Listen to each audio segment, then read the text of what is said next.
والله دي اشهر برتقانه في العالم، برتقانه شارع شيراتون في الغردقه. هضبه ده، انا كل العربيات الملاك اللي نازله دي نازله من على الهضبه ويمشي في الشارع، وده الميكروباص طبعا اللي انتم شايفينه ده. احنا ممكن ناخدكم كده في جوله في شارع شيراتون في الغردقه من اول هنا. زي ما انتم شايفين الفنادق دي، يعني الفندق ده مثلا فندق صغير اهوت.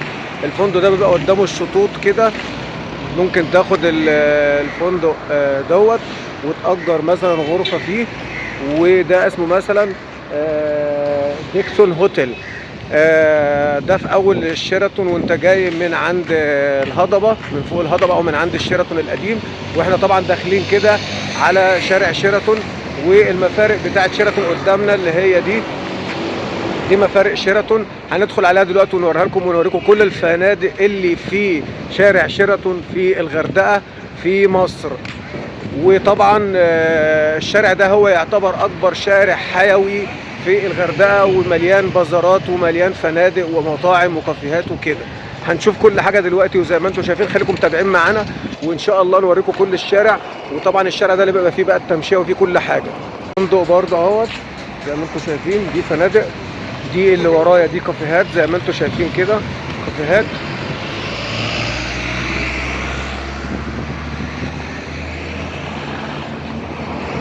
كل دي كافيهات طبعا انتم شايفين، بس الكلام طبعا طالع بالمقلوب علشان الكاميرا الاماميه.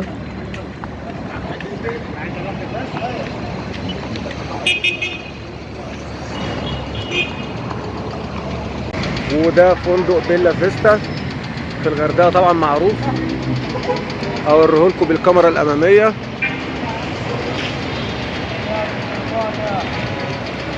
بيلا فيستا هوتيل. دي مفارق شيراتون، دي اسمها مفارق شيراتون. الشارع الاتجاه اللي هناك ده بيطلع الهضبه، والشارع الاتجاه ده بيطلع على شيراتون. الاتنين بيوصلوا في الاخر لمكان واحد عند ميدان المحمدي لو حد عارفه طبعا في الغردقه. وطبعا ده شارع شيراتون انا بجيبه لكم الاول اهو. ده منظر الشارع من الاول. واللي على الشمال ده هناك المبنى الابيض ده ماركت ابو عشرة، معروف ومشهور جدا في الغردقه.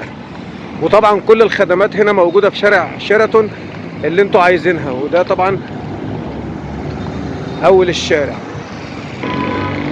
شفتوا المفارق؟ ده نازل من الهضبه، واللي هناك ده على اليمين خالص هناك طالع الهضبه.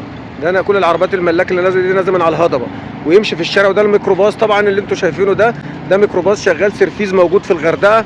اللي عايز يروح في اي حته بيركب ويروح ب5 جنيه، ب2 جنيه، ما فيش اكتر من كده. ميكروباص اللي عايز ياخد تاكسي برضه ياخد تاكسي زي ما هو عايز. طبعا شايفين الميكروباصات شغاله على طول اهيت. كل دي بازارات سياحيه. وطبعا فرع اورنج للاتصالات. بنوك، عايزين بنوك، مكان ATM، كله موجود هنا في الشارع ده. وهوريكم باقي الفنادق دلوقتي في شارع شيراتون الغردقه. ابو عوف كافيه جنب اورنج. اللي ما يعرفش الغردقه مدينه سياحيه في مصر، مدينه سياحيه وفي نفس الوقت مدينه رخيصه جدا. بتلاقي فيها كل اللي انت عايزه، كل اللي انت عايزه موجود هنا في الغردقه. ولو عايز الاكل من اول سندوتش الفول والطعميه ابو 6 جنيه لحد زي ما انت عايز، لحد المطاعم السياحيه الفايف ستارز اللي هي ال5 نجوم. وده طبعا الفندق اللي ورايا ده فندق سيجل زي ما انتم شايفين، فندق مشهور جدا. هجيبه لكم بالكاميرا الاماميه برضو جدا في الغردقه، اسمه سيجل، مشهور جدا، من اقدم الفنادق في الغردقه. ادي الفندق وادي مدخل الريسبشن بتاع الفندق، والشط طبعا جوه زي ما انتم شايفين على الشارع على طول. بتخرج من باب الفندق اهو، تطلع تبقى في الشارع، تبقى مع المحلات كلها والبازارات والسوبر ماركت وكل حاجه والكافيهات الخارجيه زي ما انتم شايفين. كل ده فندق سيجل من الفنادق القديمه جدا في الغردقه. على طول الشط، على طول الخط كده زي ما احنا شايفين وماشيين. كل دي المحلات دي كلها تبع فندق سيجل. حد عارف سيجل يعني ايه؟ اللي يعرف سيجل يعني ايه يقول لنا، علشان عايزين نعرف معنى الكلمة دي. طبعا الشوارع اللي ورايا دي اللي هي من شارع شيراتون الاتجاه التاني ده بيطلعك على شارع المدارس، شارع ومنطقة معروفة جدا في الغردقة، منطقة سكنية اسمها شارع المدارس، اللي يعرفها. ودي كلها مطاعم، محلات، بفرجكوا على كل حاجة علشان تبقى كأنك انت جيت الغردقة معانا وشفت بقية الأماكن، وكأنك اتمشيت معانا بالظبط. وبحاول أوضح لكم كل حاجة في الشارع. احنا بناخد جولة في شارع شيراتون، جولة ممتعة، جولة سياحية. ربنا يسعدكم ويبسطكم، وإن شاء الله تكونوا في الغردقة قريب، واللي ما جاش الغردقة يجي، واللي جه يجي تاني علشان يشوف جمال الغردقة. ودي عربيات نظافة طبعا اهي زي ما انتم شايفين بتمشي تنظف على طول. اهو سيجل، ده فندق سيجل، كل اللي احنا ماشيين عليه ده فندق سيجل.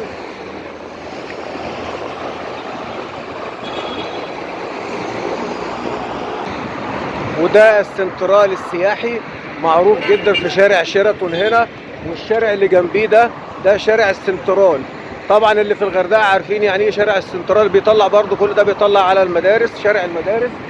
وكل ده زي ما انتم شايفين مثلا كافيه المشربيه اللي جنبه ده، ايوه ده كلها كافيهات وكلها مطاعم وبازارات.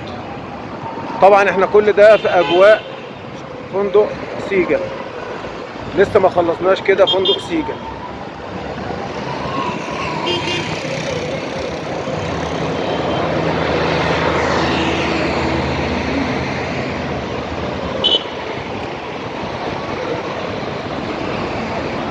وطبعا اللي قدامنا دي بقى اشهر برتقانه في العالم، اشهر برتقانه في مصر واشهر برتقانه في العالم، البرتقانه المشهوره بالعصاير الفريش، المانجا بقى وكله. وزي ما انتم شايفين كده دي برتقانه معروفه في الغردقه كلها، ومعروفه في شارع شيراتون، والكل بيجي يشرب من هنا عصاير فريش. اهو دي اشهر برتقانه في العالم في مصر، والراجل ده هو صاحب البرتقانه. اسمك ايه؟ حسام. اسمك حسام؟ اه حسام ايه؟ حسام بركات. حسام بركات، صاحب اشهر برتقانه في العالم.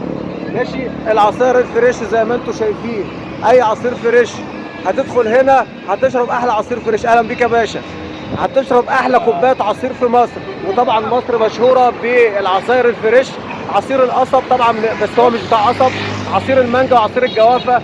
والسياح الاجانب اللي هم الروس بالذات والالمان والانجليز بيحبوا يجوا يشربوا العصير من هنا. ابعد لكم شويه علشان تشوفوا البرتقانه. ادي البرتقانه اشهر برتقانه في مصر. طبعا شارع شيراتون ده متسمي على اسم فندق شيراتون القديم، اللي هو كان متصور فيه فيلم جحيم تحت الماء بتاع سمير صبري زمان وليلى علوي. وطبعا الشارع ده اتسمى على اسمه، والفندق ده طبعا مقفول دلوقتي مش شغال، فالشارع ده متسمى على اسمه لان الغردقه الاول كانت مدينه هاديه جدا ما كانش فيه الكلام ده. فالشارع ده اتسمى على الاسم ده، على اسم شارع شيراتون. وشيراتون طبعا شركه سياحيه مشهوره حول العالم، شركه امريكيه زي ما احنا عارفين، والله اعلم. بص الماركت، كل دي حاجات موجوده في الشارع، وفنادق. فندق ريجينا برضو، فندق ريجينا من الفنادق اللي هي برضو اللي هو هناك ده، تمام. فندق ريجينا برضو من الفنادق المشهوره في شارع شيراتون وفي الغردقه، فندق قديم برضو. انا عارف ان انتوا عايزين نقلب لكم الكاميرا علشان، لكن انا في اوقات معينه كده وفي اماكن بحب اجيب الكاميرا على وشي علشان ما حدش يفكر ان انا بصوره او حاجات زي كده، لان طبعا لو احنا هنصور اي حد المفروض ان احنا نستأذن منه. طبعا من الحاجات برضو المعالم المعروفه هنا في مدينه الغردقه وفي شارع شيراتون ميدان العروسه، اللي هو ده الفنار اللي مكتوب عليه المارينا ده، الفنار ده هو اسمه ميدان العروسة. علشان برضو معلومة ليكو، ده ميدان العروسة، اسمه ميدان العروسة. طبعا شايفين الحمام، الناس بتاعت البازارات دي بيحطوا مية واكل للحمام زي ما انتم شايفين كده، حاجة جميلة قوي ما شاء الله تبارك الله. هنا ميدان العروسة، تدخل يمين كده تبقى في المارينا، تدخل يمين تبقى في المارينا، تطلع طوالي كده، تطلع على ميدان السقالة. طبعا انت هتدخل كده كده اتجاه اجباري يمين. لو دخلت يمين خالص على طول طوالي بتطلع على المارينا. لو دخلت يمين في شمال كده اهو زي العربيه اللي ماشيه دي، يمين في شمال كده تطلع على ميدان السقاله، وهي المارينا كده كده على يميننا. او نمشي طوالي كده على ميدان السقاله. وهنا طبعا مش مشكله ان احنا ممكن ننهي الفيديو هنا ونبقى احنا كده وصلنا عند ميدان العروسه ونهينا الفيديو عند ميدان العروسه. تمام. وده شارع شيراتون يعتبر اخره، لكنه هو مكمل. اللي جاي من هنا كده يعني اللي جاي من هنا كده ده ميدان العروسه اهو. اللي جاي من الاتجاه ده جاي من اول شيراتون من عند ميدان السقاله، واللي جاي من هنا كده جاي من المارينا.